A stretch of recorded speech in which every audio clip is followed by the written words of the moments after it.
14,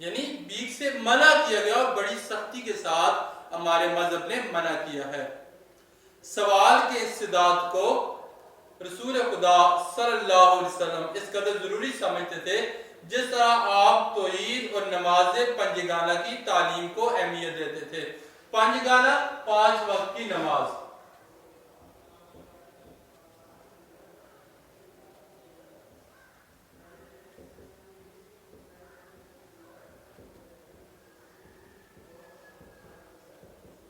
جس طرح آپ نے 5 وقت کی نماز کے اوپر زور دیا، اللہ کو ایک ماننے پہ توحید کے اوپر زور دیا، اسی طرح سوال کے انسداد روک تھام کے اوپر بھی زور دیا کہ باز آ جاؤ، مانگنے سے باز آ جاؤ، مت مانگو، یہ آپ کے لیے اچھا نہیں ہوگا۔ چنانچہ عبد الرحمن بن عوف بن مالک فرماتے ہیں، صحابہ کا نام ہے، کہ جن لوگوں نے بیعت کی تھی بعض کو میں نے دیکھا کہ اگر کسی کے ہاتھ سے سواری کی حالت میں کوڑا بھی گر جاتا تو اس خیال سے کہیں یہ سوال میں داخل نہ ہو، کسی راہ چلتے سے اپنا کوڑا نہ مانگتے تھے۔ تو یہ کوڑا چمڑے کی ایک رسی ہوتی تھی، چمڑے کا ایک مضبوط رسہ تھا جو اس وقت مجرموں کو سزا دینے کے لیے بنائے جاتے تھے، تو کسی کے ہاتھ سے اور اپنے تحفظ کے لیے اپنے پاس رکھے جاتے تھے، تو کسی کے ہاتھ سے گر جاتا تو وہ لوگ جب آپ نے منع کیا سوال سے تو اس قدر ڈر گئے تھے کہ وہ لوگ کسی کو یہ بھی نہ کہتے کہ ذرا یہ کوڑا اٹھا کے دے دو، کہ یہ بھی سوال میں داخل نہ ہو جائے اور ہمارے لیے اس کی سبب کہیں عذاب الہی نازل نہ ہو جائے۔ لیکن آج دیکھیں ہمارے اندر خوف خدا ہے ہی نہیں ہے، ہم مانگنے کو اپنا فیشن سمجھ رہے ہیں، اپنا بزنس بنا لیا ہے، اچھے بڑے پیسے ہم کما کے لے کے جا رہے ہیں، نہ میں دنیا کی پرواہ ہے، نہ آخرت کی پرواہ ہے، نہ عزت کی پرواہ ہے، نہ معاشرے کے اندر رہنے سہنے کی پرواہ ہے، کچھ بھی نہیں، خود غرض ہو کے ہم اس بھیک کے پیچھے پڑے ہوئے ہیں۔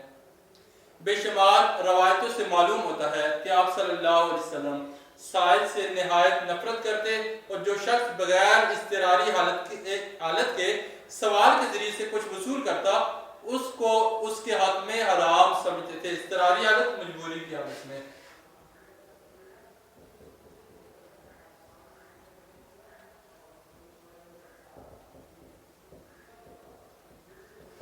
جو شخص بغیر کسی مجبوری کے سوال کرتا اس سوال کو وہ حرام سمجھتے تھے، یعنی یہ جو لوگ بازاروں کے اندر مانگ کے لے کے جاتے ہیں، ضرورت ہوگی تو 100 روپے 200 روپے 300 روپے حد ہوگی، اب یہ ہزاروں روپے جو کما کے لے کے جاتے ہیں یہ سارے کا سارا پیسہ ان کے لیے حرام ہے، نہ کہ حلال۔ جو شخص ایک وقت کی بھی خوراک موجود ہونے پر سوال کرے اس کی نسبت فرماتے کہ وہ اپنے لیے کثرت سے آتش دوزخ طلب کر رہا ہے، کثرت سے زیادہ، کثرت کہتے ہیں زیادہ،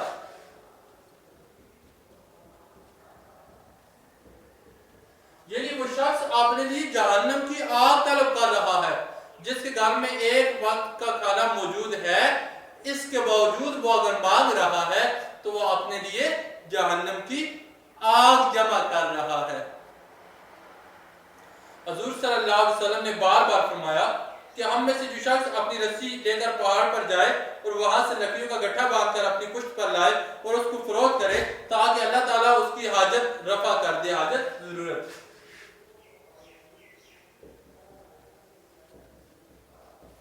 ضرورت پوری کرنا، اس کی نسبت آپ نے فرمایا کہ پہاڑ پہ جاؤ، لکڑیاں کاٹو، آ کر بازار میں فروخت کرو اور اپنی ضرورت کو پورا کر لو، یعنی محنت کا درس دیا جا رہا ہے کہ ہم بجائے اس کے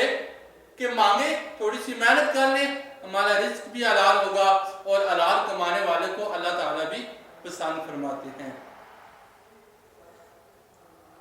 یہ اس کے حق میں بہتر ہے بنسبت اس کے کہ وہ لوگوں سے بھیک مانگے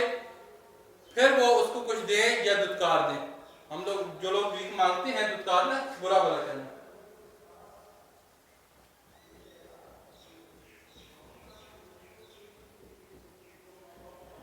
جو بیکاری بھیک مانگتے ہیں تو سارے لوگ بھی ان کو نہیں دیتے، کچھ لوگ ان کو برا بلا بھی کہتے ہیں، اچھے لوگ بھی موجود ہیں، کچھ ان کو روکتے بھی ہیں کہ آپ نہ مانگے، یہ مانگنے کا کام اچھا نہیں ہے، اس سے بہتر ہے کہ آپ جائے محنت کریں، ہٹے کٹے ہو پھر بھی مانگ رہے ہو تو کوئی دیتا ہے کوئی نہیں دیتا۔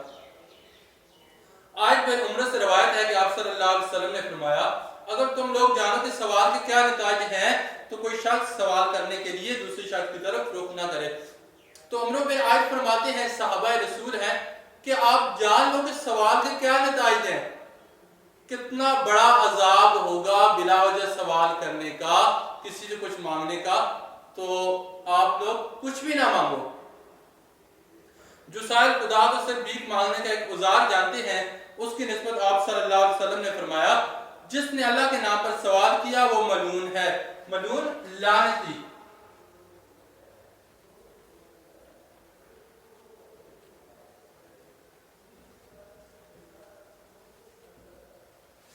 یعنی اکثر لوگ آپ نے سنا ہوگا کہ اللہ کے نام پہ کچھ دے دو، اللہ کے نام پہ دے دو، اللہ کا واسطہ ہے، اللہ کی قسم ہے، تو فرمایا وہ لوگ لعنتی ہیں،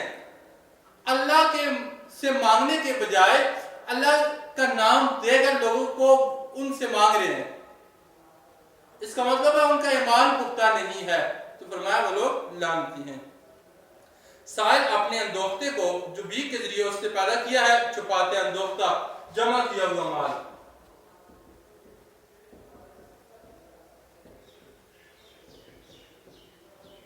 جو مال اس سے جمع کیا ہوا ہوتا ہے وہ چھپاتا ہے اور باوجود استطاعت کے اپنی ناداری کا اظہار کرتا ہے، ناداری مفلسی کا، مفلسی کا اظہار کرتا ہے کہ میرے پاس کچھ بھی نہیں، حالانکہ سب کچھ اس کے پاس ہوتا ہے۔ اس طرح کفران نعمتوں پہ ناشکری کرتا ہے، دروغ گوئی اور مکاری سے سخت ترین گناہ کو اپنی کامیابی کا ذریعہ گردانتا ہے۔ دروغ گوئی کہتے ہیں جھوٹ بولنے کو۔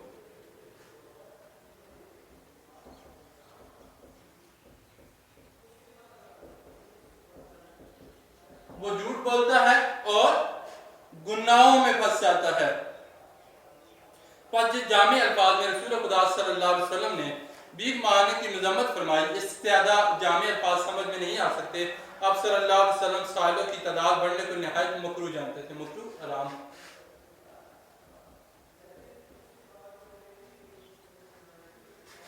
ظاہر ہے کوئی چیز سائلوں کی تعداد بڑھانے والی ایسی نہیں جیسی ہر مستحق اور غیر مستحق سائل کا سوال پورا کرنا۔ متعدد روایات کے انداز کلام سے معلوم ہوتا ہے کہ آپ صلی اللہ علیہ وسلم غیر مستحق سائلوں کا سوال پورا کرنے سے خوش نہ ہوتے تھے۔ وہ سائل جو حقدار نہ ہو، جو اس رقم کے مستحق نہیں ہے، ان کو ہم اگر دیتے ہیں تو وہ نہ صرف ہمارے لیے اچھا ہے بلکہ ان کے لیے بھی اچھا نہیں ہے۔ تو آپ صلی اللہ علیہ وسلم ان سے خوش نہ ہوتے تھے، دینے والوں سے خوش نہ ہوتے تھے کہ آپ نے اقدار کا مال کسی غیر اقدار کو دے دیا ہے، اقدار کا حق طرف کر دیا ہے۔ چنانچہ ابو سعید رضی اللہ تعالیٰ عنہ سے روایت ہے کہ آپ نے فرمایا قسم ہے خدا کی جو غیر مستحق سائل میرے پاس سے اپنا مطلب حاصل کر کے لے جاتا ہے وہ مطلب نہیں ہے اس کے حق میں مگر ایک آگ۔ فرمایا جو غیر مستحق آدمی ہے وہ اپنا مطلب پورا کرنے کے لیے آتا ہے، سوال کرتا ہے، پیسے لے کے چلا جاتا ہے، تو وہ اس کے حق میں آگ ہے، اس کے حق میں بہتر نہیں ہے۔ یہ سن کر حضرت عمر نے عرض کیا آپ صلی اللہ علیہ وسلم کیوں اس کا مطلب پورا کرتے ہیں؟ آپ نے فرمایا کیا کیا جائے، لوگ تو مانتے نہیں اور خدا تعالیٰ رد سوال کو مجھ سے پسند نہیں کرتا۔ رد سوال، سوال کو رد کرنا۔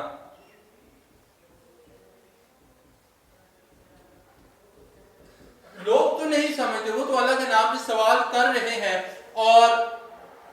اللہ کے نام سے سوال کیا جا رہا ہے اور نہ دے تو یہ بھی مسلمان کے لیے اچھا نہیں کہ اللہ کے نام پہ مانگنے والے کو نہ دیا جائے۔ لوگ اس بات کو نہیں سمجھتے۔ تو آج ہم نے پہلے 2 پیراگراف کی ریڈنگ کی، آپ تمام بچوں نے ان الفاظ کے معنی اپنی کاپی پہ نوٹ کرنے ہیں، اسی طرح مذاق کو سمجھنا ہے اور کوشش کرنی ہے اپنے خاندان کو، اپنے کنبے کو، اپنے گھر والوں کو باور کرائیں کہ ان لوگوں کو نہ دیں جو اس رقم کے حقدار نہیں ہے۔ اس سے ہمیں یہ نقصان ہو رہا ہے کہ حقدار لوگ کا حق ضائع ہو رہا ہے، حقدار لوگ کا حق طرف کیا جا رہا ہے۔ میں اسی کے ساتھ امید کرتا ہوں کہ انشاءاللہ آج کا لیکچر آپ کو سمجھ آیا ہوگا۔ کل تک کے لیے اجازت چاہتا ہوں، کل انشاءاللہ دوبارہ ملاقات ہوگی، تب تک کے لیے اللہ حافظ، السلام علیکم۔